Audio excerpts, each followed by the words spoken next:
The Golden Concert Hall in Vienna was one of the most beautiful places in the world. Every night, rich people in expensive clothes came to listen to music. They clapped for famous pianists. They drank champagne during the breaks. They talked about art and culture like they owned it. But after everyone went home, after the lights dimmed and the doors closed, a different kind of person entered the hall. Her name was Rosa. She was a cleaner. She pushed a heavy cart filled with mops, rags, and cleaning supplies. Her hands were rough from years of scrubbing. Her back ached from bending over floors. But she never complained. This job paid the rent. This job put food on the table. This job kept her daughter in school. And every night, her 7-year-old daughter came with her. The little girl's name was Anna. She had dark, curly hair that Rosa tied back with a simple ribbon. She had big brown eyes that noticed everything. While her mother worked, Anna would sit in the back row of the concert hall. She did her homework there, using a small flashlight because the main lights were off. Sometimes she just sat and stared at the empty stage. Rosa didn't like bringing Anna to work. What kind of childhood was this? Sitting in a dark concert hall while your mother cleaned up after rich people? But Rosa had no choice. She couldn't afford a babysitter. Anna's father had left years ago. There was no family to help. It was just the two of them against the world. So every night, Anna sat in the back row, and Rosa pushed her cart through the empty hall. The concert hall was magical when it was empty. Anna loved the silence. She loved the way moonlight came through the tall windows and made the golden walls glow. She loved the smell of old wood and polish. But most of all, she loved one thing: the piano. It sat on the stage like a sleeping giant. It was black and shiny, and its surface reflected the dim lights like a mirror. Anna had watched many pianists play that piano. She had seen their fingers dance across the keys. She had heard music that made her chest feel tight, with emotions she didn't understand. Sometimes, the music was happy, like sunshine after rain. Sometimes it was sad, like the way Rosa looked when she thought Anna wasn't watching. Anna wanted to touch that piano more than she had ever wanted anything in her life, but she knew she couldn't. That piano was for important people. Famous people. People who had spent their whole lives training. People who belonged here. Not the daughter of a cleaning lady. One night, Rosa was working in the hallway outside the main hall. She was polishing the brass door handles, something she did every Thursday. Anna was supposed to be doing her homework, but something pulled her toward the stage. It was like a voice calling her name, except there was no sound, just a feeling. She walked slowly down the aisle between the seats. Her small shoes made soft sounds on the carpet. Her heart was beating fast. She knew she shouldn't be doing this. If anyone caught her, her mother could lose her job. But she couldn't stop herself. When she reached the stage, she climbed the small stairs on the side. The stage felt huge, like standing in an empty field.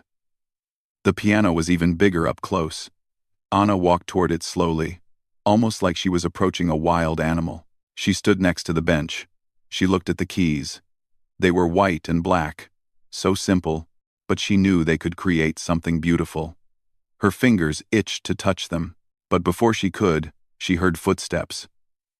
Rosa appeared at the edge of the stage, her face tight with worry.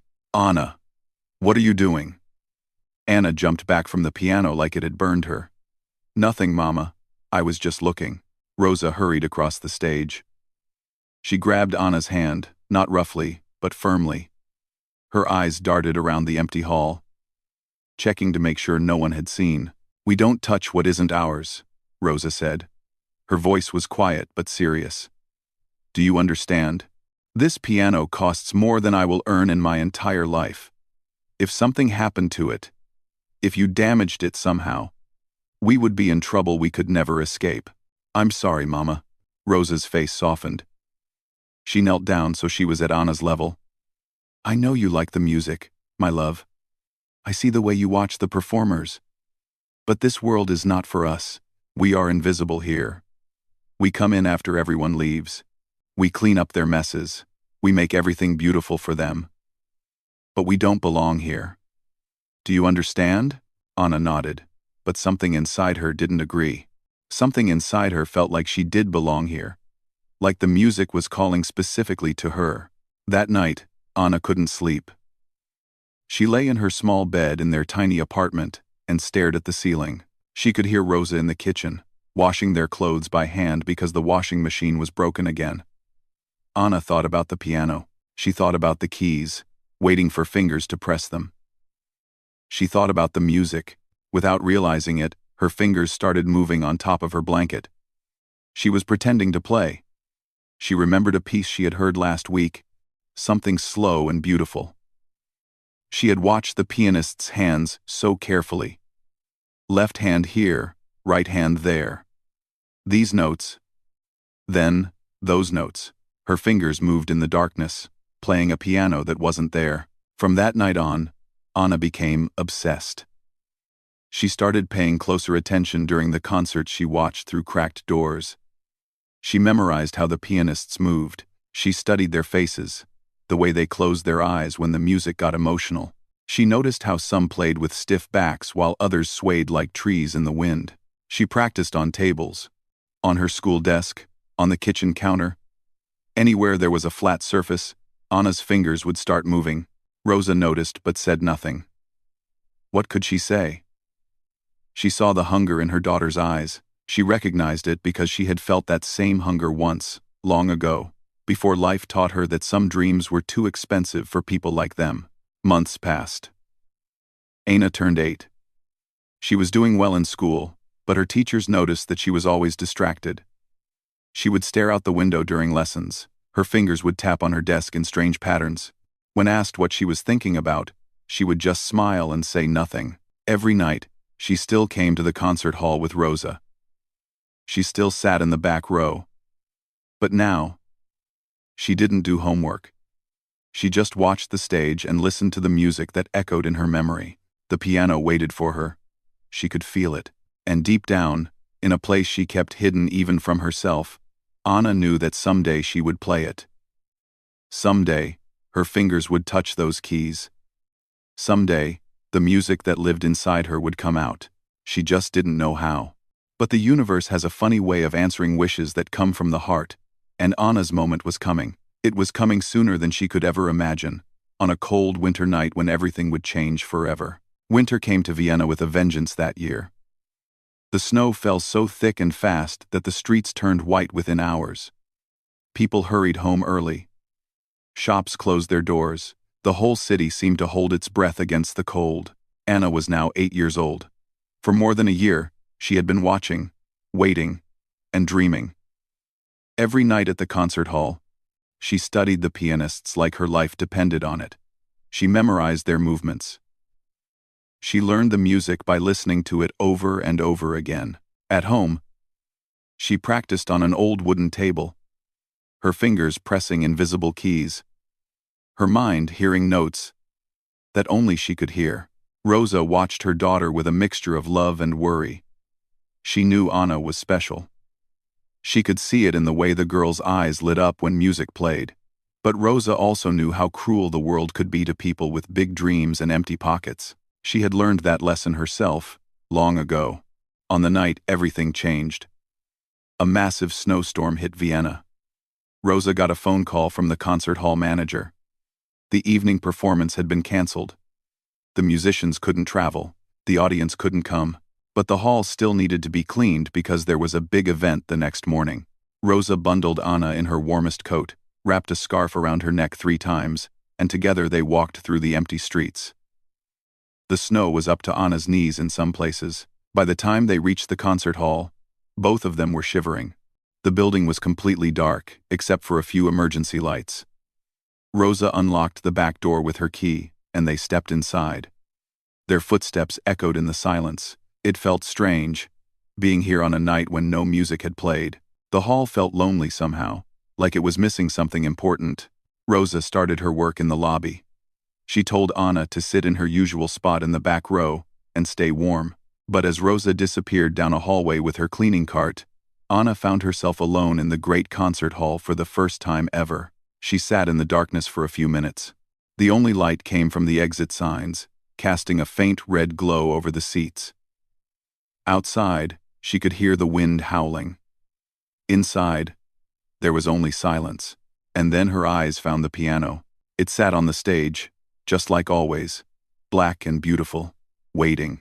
Anna's heart started beating faster. She looked around. The hall was empty. Her mother was far away, working in another part of the building. There was no one here. No performers. No audience. No security guards. Just her and the piano. Before she knew what she was doing, Anna was walking. Her feet carried her down the aisle, past row after row of empty seats. Her hands were trembling, but not from the cold. She climbed the stairs to the stage. The wood creaked softly under her weight. The piano seemed even more magnificent up close. She could see her reflection in its polished surface. A small girl with dark curly hair and scared eyes. She didn't look like someone who belonged on this stage. She looked like exactly what she was, a cleaner's daughter in a second-hand coat. But something inside her didn't care about that. Something inside her needed to do this. Anna sat down on the bench. It was cold against her legs. She adjusted herself until she was comfortable. Her fingers hovered over the keys. They were so white, so perfect. She was almost afraid to touch them. Like they might break. She pressed one key. The note rang out through the empty hall, clear and pure. It was the most beautiful sound Anna had ever heard. Not because the note itself was special, but because she had made it. Her finger. This piano, this moment. She pressed another key. Then another, and then something strange happened. Her hands started moving on their own. It was like they knew what to do, even though her brain hadn't told them. She wasn't thinking anymore. She was just feeling. The music that came out was Chopin. A nocturne. She had heard a famous pianist play it 3 months ago and had never forgotten it. She had practiced it 1,000 times on tables and desks and kitchen counters. But this was different. This was real. The notes flowed from her fingers like water. The melody filled the empty hall, bouncing off the golden walls, rising up to the painted ceiling. Anna closed her eyes. She didn't need to see the keys. She knew where they were. She could feel them. For the first time in her life, Anna felt like she was exactly where she was supposed to be. She didn't know how long she played. Time seemed to stop. The world outside with its snow and cold and problems disappeared. There was only the music. What Anna didn't know was that she wasn't alone. An old man stood in the shadows at the back of the hall. His name was Friedrich Weber, and he was one of the most famous conductors in Europe. He had led orchestras in London, Paris, and New York. He had worked with the greatest musicians of his generation. He had heard thousands of performances in his long career. He had come back to the concert hall that night because he had forgotten his reading glasses in his dressing room. He hadn't expected anyone to be here, but when he entered the hall through a side door, he heard something that made him stop in his tracks. Music, coming from the stage. At first, he thought it was a recording. It had to be. The performance was too emotional, too nuanced, to be coming from a live player on a night like this. But as he crept closer, staying in the shadows, he saw her. A child. A little girl in an old coat, sitting at the grand piano, playing Chopin like her heart was breaking. Friedrich felt something he hadn't felt in years. His eyes grew wet. A single tear rolled down his wrinkled cheek. He had heard this piece performed by masters. He had heard it in the finest concert halls in the world. But he had never heard it played like this. This child wasn't just playing the notes. She was living them. Every phrase told a story. Every pause held meaning. She played like someone who understood sadness, even though she was too young to know why. Friedrich didn't move. He barely breathed. He was afraid that if he made a sound, the spell would break. Anna played the final notes of the nocturne. Her hands came to rest on the keys. The last echoes faded into silence. For a moment, she just sat there, her eyes still closed, a small smile on her face. Then she heard something that made her blood run cold. Someone was clapping. Anna's eyes flew open. She spun around on the bench, her heart pounding with terror. She saw a figure walking toward the stage from the darkness. An old man, in an expensive coat, His face was wet with tears, but he was smiling. Anna jumped off the bench and backed away from the piano. Her whole body was shaking. This was it. She had been caught. Her mother would lose her job. They would be thrown out on the street. Everything was ruined. Please, she whispered, her voice breaking. Please don't tell anyone. My mother works here. She didn't know. I didn't mean to. Please. Friedrich climbed the stairs to the stage slowly. His old knees weren't what they used to be. He stopped a few feet away from the trembling girl and looked at her with kind eyes. How old are you, child? He asked. His voice was gentle. 8, Anna said. 8.5. And who is your teacher? Who taught you to play like that? Anna blinked. She didn't understand the question. No one, she said. I don't have a teacher. I just watch and listen and practice on tables because we don't have a piano. Friedrich stared at her. In all his years, he had never heard anything like this. A child with no training, no instrument, no lessons, playing Chopin from memory with more emotion than professionals who had studied for decades. You taught yourself? He asked. By watching? Anna nodded. She was still scared, but the old man didn't seem angry. He seemed amazed. What is your name? Anna. My mother is Rosa. She cleans this building. Please don't get her in trouble. It's my fault, not hers. Friedrich looked at this small girl, defending her mother even when she thought her whole world was falling apart. He thought about all the privileged children he had taught over the years, children with expensive instruments, and famous parents, and every advantage in the world. None of them had ever played with this kind of heart. He reached into his pocket and pulled out a handkerchief. He wiped his eyes. Then he did something that surprised Anna more than anything. He knelt down in front of her, so that their eyes were level. Anna, he said softly, what you just did was not a crime. It was a gift. A gift from God, or the universe, or whatever you want to call it. You have something that cannot be taught, something that cannot be bought, and I have been looking for someone like you my entire life. Anna didn't understand what he was saying. She just knew that she wasn't in trouble. The tight knot in her chest started to loosen. What happens now? She asked. Friedrich smiled. It was the first real smile he had smiled in a long time. Now, he said, everything changes. The next morning, Rosa woke up to a knock on her apartment door. She wasn't expecting anyone. She never had visitors. When she opened the door, she found an old man in an expensive coat standing in the hallway. Behind him stood a younger woman carrying a leather briefcase. Rosa recognized the old man immediately. She had seen his face on posters at the concert hall. Friedrich Weber, the famous conductor, one of the most important people in Vienna's music world, and he was standing at her door, in her shabby apartment building with its peeling paint and broken elevator. Mrs. Rosa? He asked politely. Rosa nodded. She couldn't speak. Her mind was racing, trying to figure out what this could mean. Had Anna done something wrong? Was she about to lose her job? May we come in? I would like to talk to you about your daughter. Rosa's heart sank. She stepped aside and let them enter. The apartment was small and clean but very humble. There was no hiding what they were. Poor. Struggling. Just getting by. Friedrich didn't seem to notice. He sat down on the old sofa like it was a throne. The woman with the briefcase remained standing. Last night, Friedrich began, I heard your daughter play the piano. Rosa closed her eyes. So Anna had done it. Despite all the warnings, despite everything Rosa had told her, the girl had touched that expensive piano. Rosa felt sick with fear. I am so sorry, Rosa said quickly. She knows better. She knows she shouldn't have. Please. I will pay for any damage. I will work extra shifts. Please don't fire me. This job is all we have. Friedrich held up his hand gently. Mrs. Rosa, please. You misunderstand. I am not here to punish anyone. I am here because your daughter is extraordinary. Rosa stared at him. She didn't understand. Friedrich leaned forward.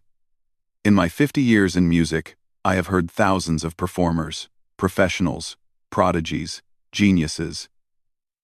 But what I heard last night was something different. Your daughter has a gift that cannot be explained. She taught herself to play Chopin by watching and listening. No lessons, no piano. Just pure talent and determination. Rosa didn't know what to say. She had always known Anna was special, but hearing it from a man like this felt unreal. I want to help her, Friedrich continued. I want to sponsor her education at the Vienna Conservatory, the best music school in Austria. Full tuition, access to instruments, private lessons with the finest teachers, everything she needs to develop her talent. The woman with the briefcase opened it and pulled out some papers. We have already spoken with the conservatory, she said. They are willing to accept Anna immediately.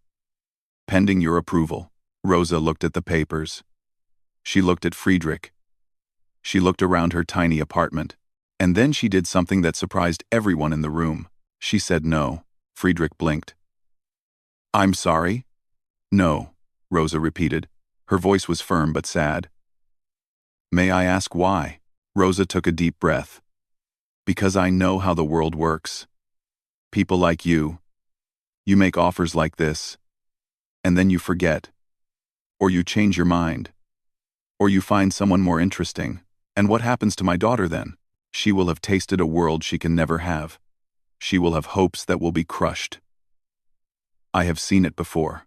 I will not let that happen to her. Friedrich listened carefully. He understood her fear.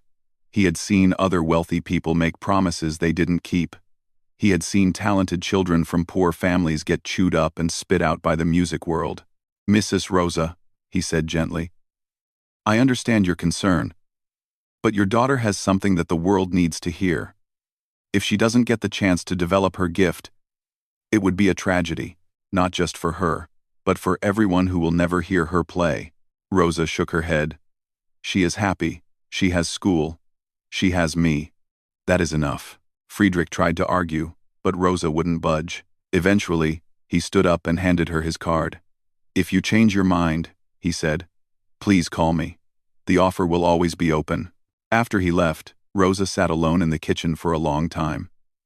She stared at the card in her hand. Part of her wanted to tear it up. Part of her wanted to cry. When Anna came home from school that day, Rosa didn't tell her about the visitor. She didn't want to fill her daughter's head with impossible dreams, but dreams are hard to kill, especially when they live in the heart of a child.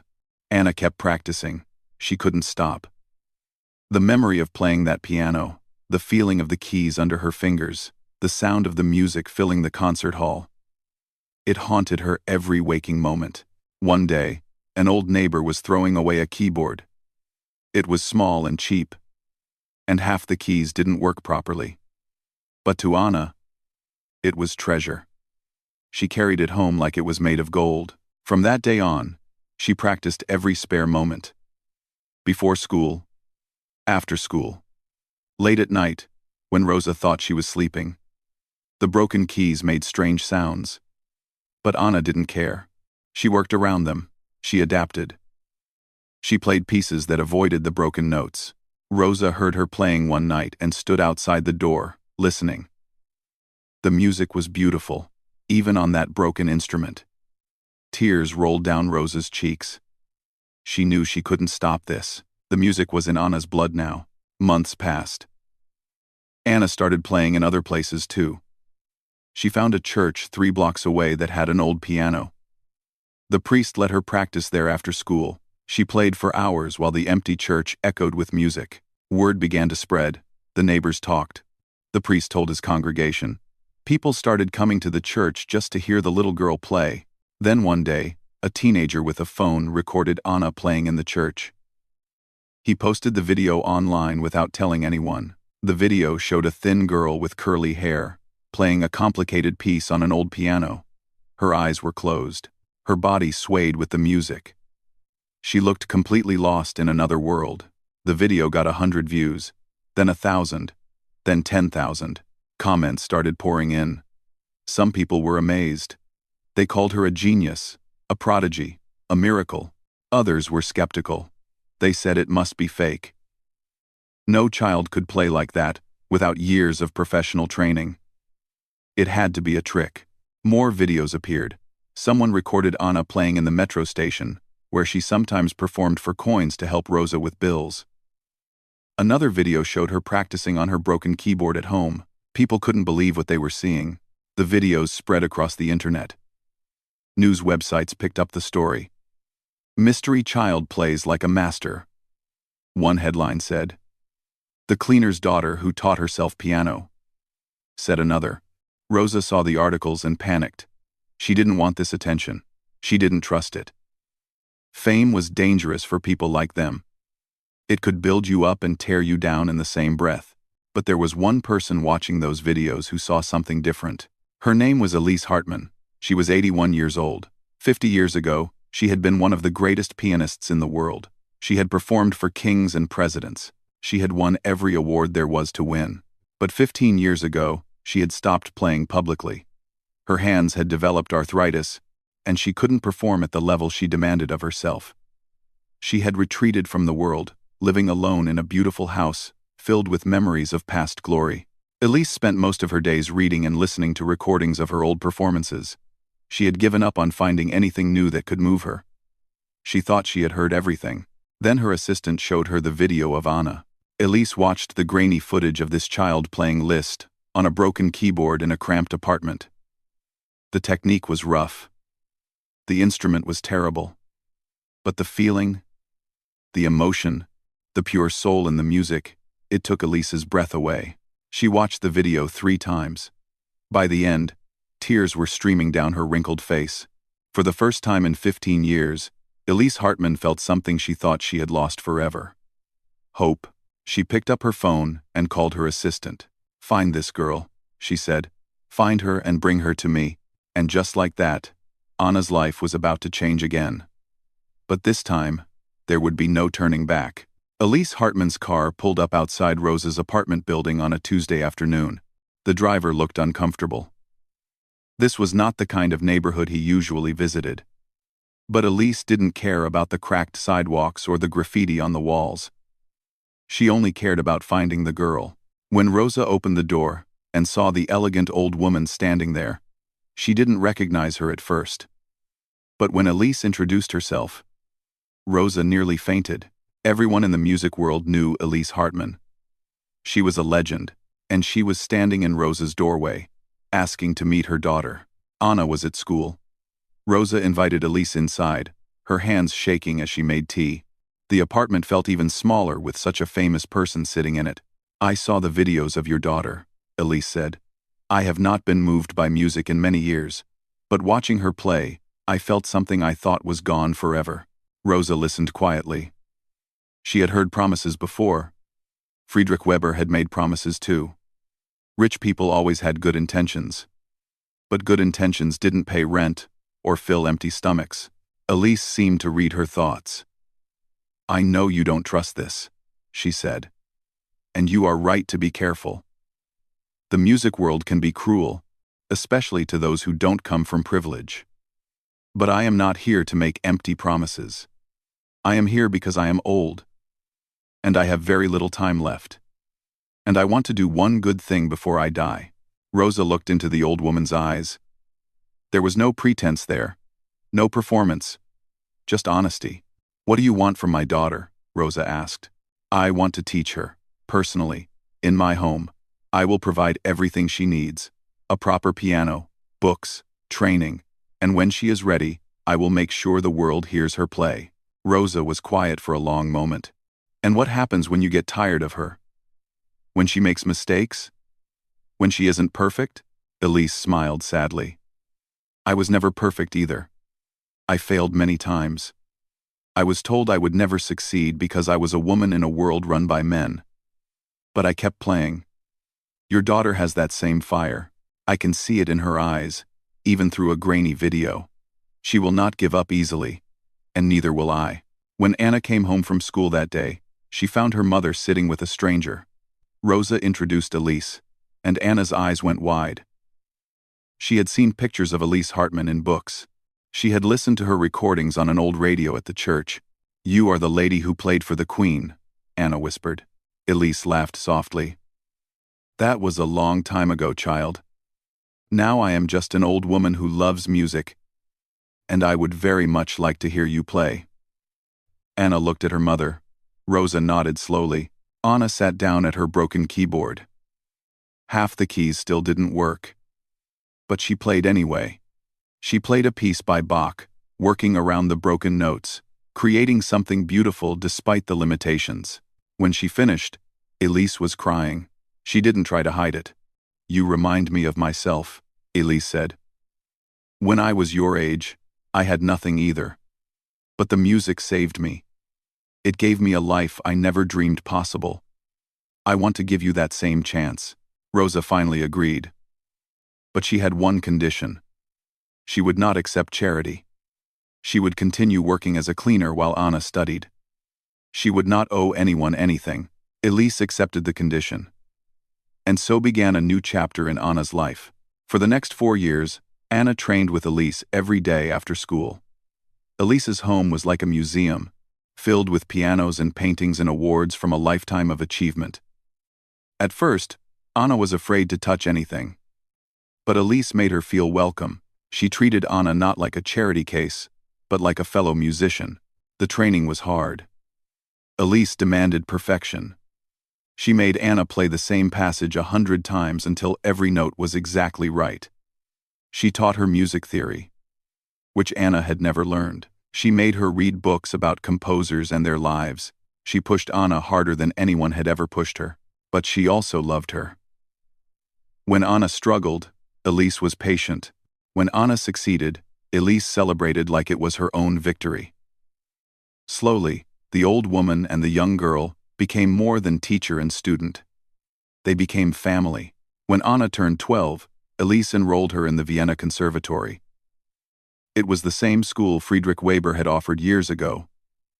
But now, Anna was ready. The first day was terrible. The other students looked at Anna like she was an insect. They whispered behind her back. They called her the cleaner's daughter. They said she didn't belong. They said she had only gotten in because of Elise's connections, not because of talent. Anna tried to ignore them. She focused on her studies. She practiced longer than anyone else. She stayed late in the practice rooms until security asked her to leave. But the whispers didn't stop. Some students were cruel in obvious ways, making comments she could hear. Others were cruel in subtle ways, excluding her from groups and conversations. Anna had never felt so alone.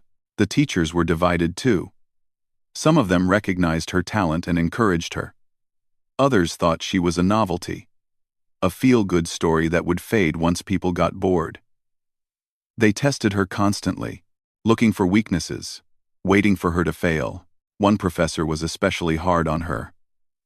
He was a strict man who believed that only those born into musical families could truly succeed. He criticized Anna's technique. He said her emotional playing was undisciplined. He said she would never be taken seriously because she couldn't read sheet music fast enough. Anna went home that night and cried in her mother's arms. Rosa held her tight and said nothing. There was nothing to say. The world was unfair. They both knew it, but Anna didn't quit. She woke up the next morning and went back to school. She practiced even harder. She proved the professor wrong, one small victory at a time. Elise watched all of this with pride and worry. She knew the pressure was enormous. She knew Anna was carrying a weight that would crush most adults. But she also knew that diamonds were made under pressure. "The world will always doubt you," Elise told her one evening. "They will doubt you because of where you come from, because of who your mother is, because you didn't follow the path they expect. But doubt is just noise. The only thing that matters is what you hear in your heart when you sit at the piano." Anna carried those words with her. Then one day, an announcement came that changed everything. The International Young Virtuoso competition would be held in 6 months.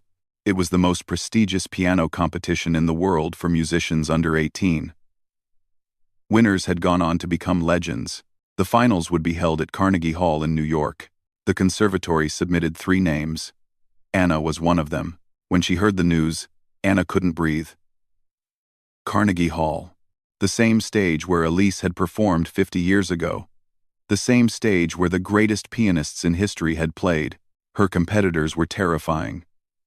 Prodigies from Japan, Russia, China, and America. Children who had been training since they could walk. Children with famous parents and unlimited resources. Children who had never known what it felt like to practice on a broken keyboard. Rosa saw the fear in her daughter's eyes that night at dinner. "You don't have to do this," she said. "You have already proven yourself. You don't owe anyone anything." Anna looked at her mother's hands. They were still rough from cleaning, still marked by years of hard work. Those hands had given Anna everything. Every opportunity. Every chance. "I'm not doing this for them," Anna said quietly. "I'm not doing this to prove anything to the people who doubt me. I'm doing this for you. For us. For every person who was told they weren't good enough because of where they came from." Rosa's eyes filled with tears. She squeezed her daughter's hand. "Then play," she whispered. "Play like no one has ever played before." Anna nodded. In 6 months, she would stand on the most famous stage in the world.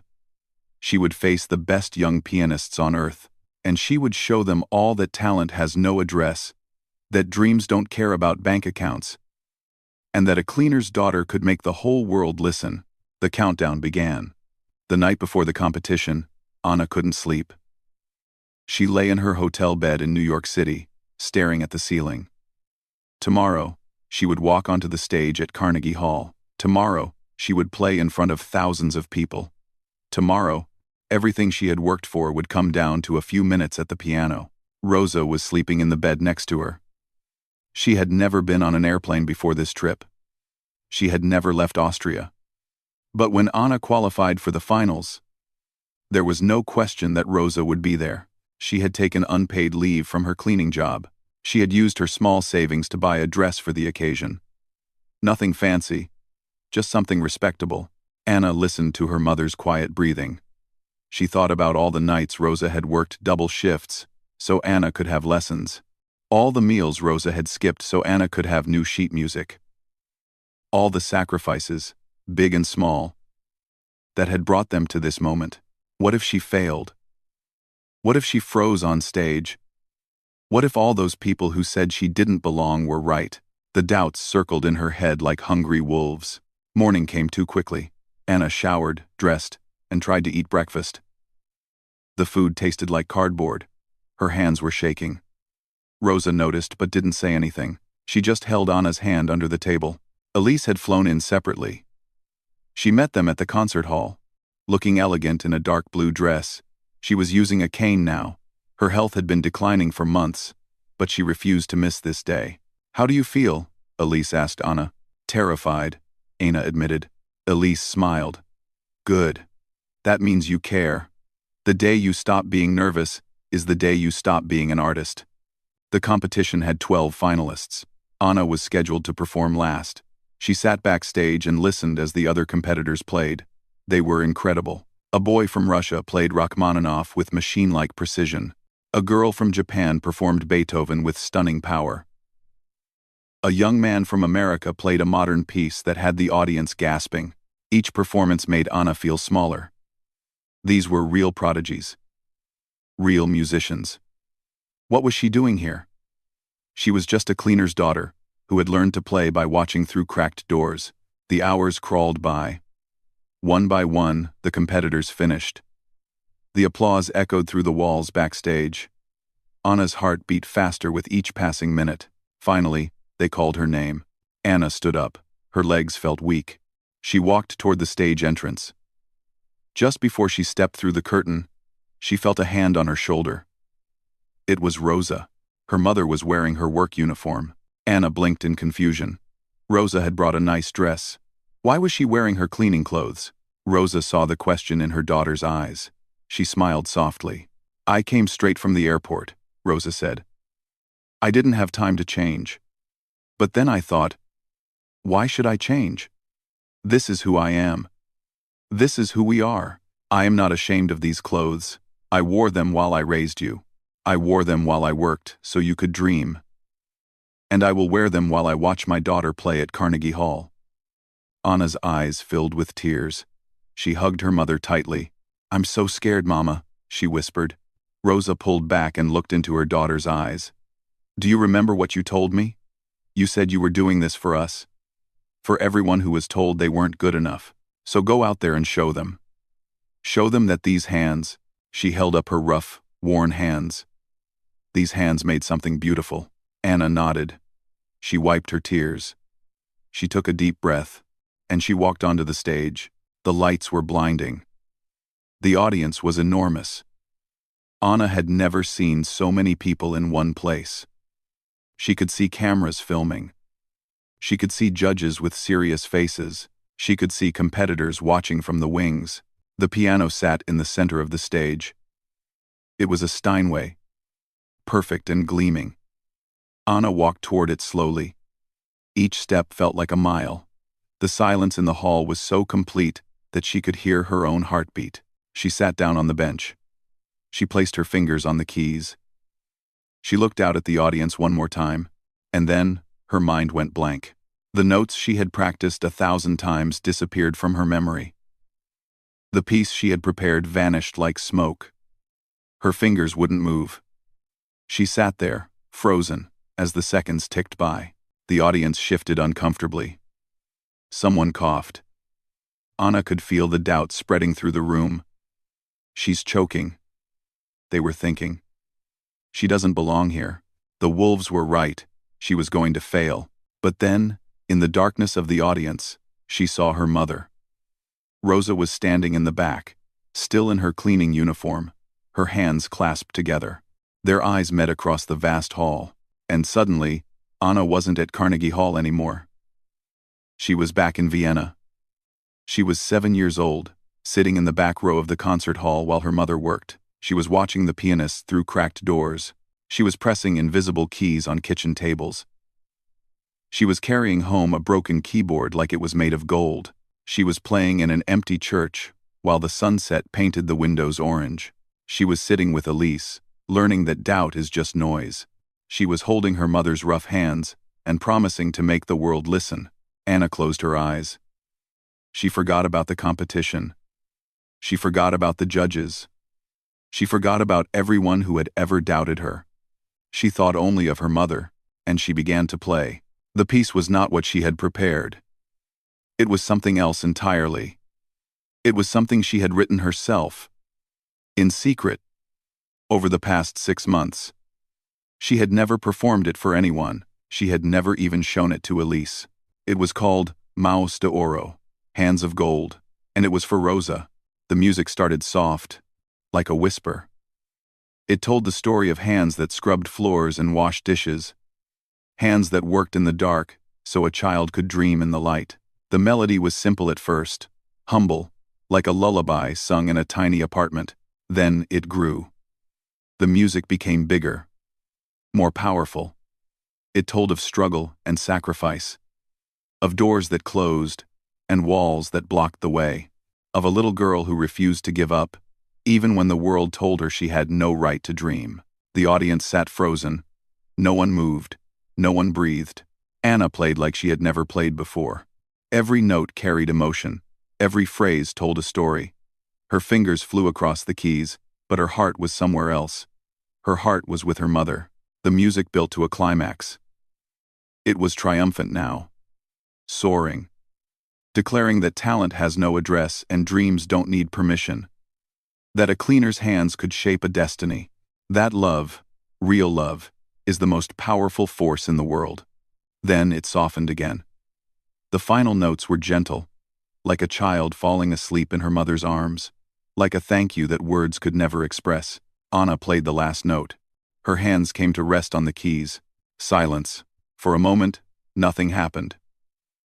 The hall was completely still. Then Elise Hartman stood up from her seat in the front row. Tears were streaming down her face. She began to clap. One by one, others joined her. The judges, the competitors, the entire audience. The applause grew until it was thunderous. Shaking the walls of Carnegie Hall, Anna opened her eyes. She looked out at the standing ovation. She saw Elise smiling through her tears. She saw the competitors nodding with respect, and in the back of the hall, she saw Rosa.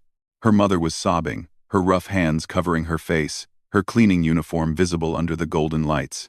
Anna didn't care about the scores. She didn't care if she won. She stepped away from the piano and walked off the stage, past the cameras, past the judges, past everyone who had ever doubted her. She walked straight to her mother and wrapped her arms around her.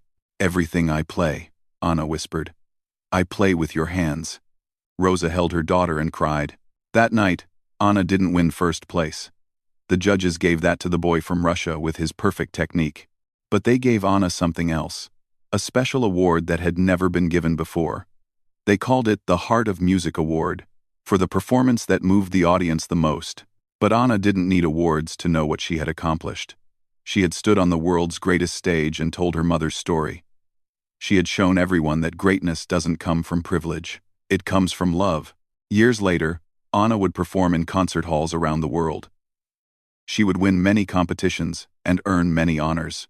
She would start a foundation to give free music lessons to children of service workers. She would call it Mouse de Oro, in honor of her mother, and Rosa would be at every single performance, sitting in the front row, wearing whatever she wanted, her golden hands folded in her lap, watching her daughter make the world listen. Some stories are about talent, some are about luck. But the best stories, the true stories, are about love. And this was one of them.